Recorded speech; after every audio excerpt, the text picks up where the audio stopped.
Yeah, it's a long journey, and so I'm sure there's been a few barriers along the way.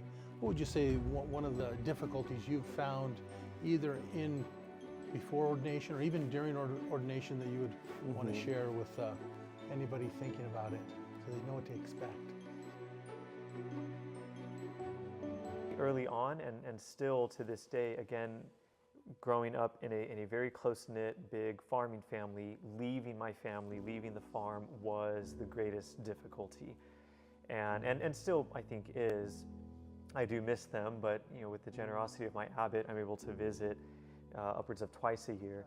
I think one of the hardest things for me when I first entered religious life and that I had to give up was my family. I think that was tough, just being able to live with them for 21 years and then suddenly having to change that was difficult. Yeah, I think the hardest thing that I probably in the seminary, it's probably a lot of the academic work where I want to spend half of the time with my family and half of it academic. So it's basically, sometimes I would see them once a week or maybe. Well, there's an old country song, "Wherever you go, there you are." And I actually think that speaks really well to spiritual life, because the biggest obstacles now are the same obstacles I had when I was growing up. In my case, it's my pride. Just kind of being too full of myself, attached to my own way of doing things. And religious life is kind of the perfect antidote for that, because several times I've gotten assignments that have been big surprises, big life changes, and just kind of saying, well, yes, God, and these very new circumstances that can be hard, saying goodbye to friends, living far away from family. But I think that what's kind of motivated me to overcome those obstacles has always been, I'm following Christ. And so Christ, where you lead me, that's where I'm going to go.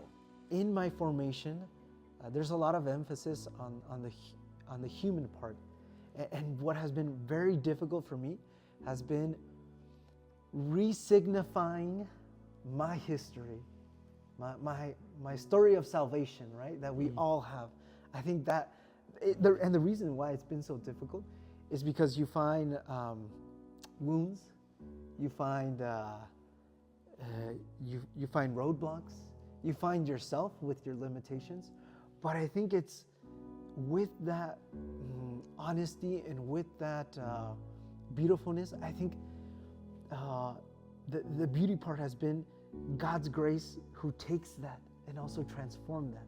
And I think that's why it's been so difficult, because it's really allowing God to see us for who we are and allowing ourselves to see us who we are.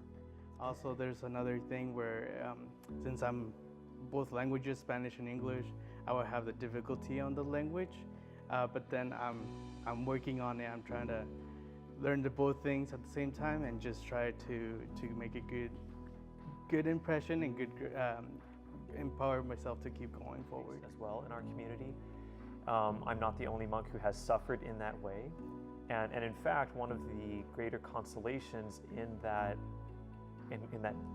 difficulty early on, when I was explaining or venting really to my novice master of how difficult it was, how much I missed my family. In his wisdom, he said, well, I would be worried if you didn't miss them, that actually this is the sign of a healthy heart coming from a healthy and happy family, and so you feel the pain of the loss. Like, that is a completely human, normal feeling, and it is good.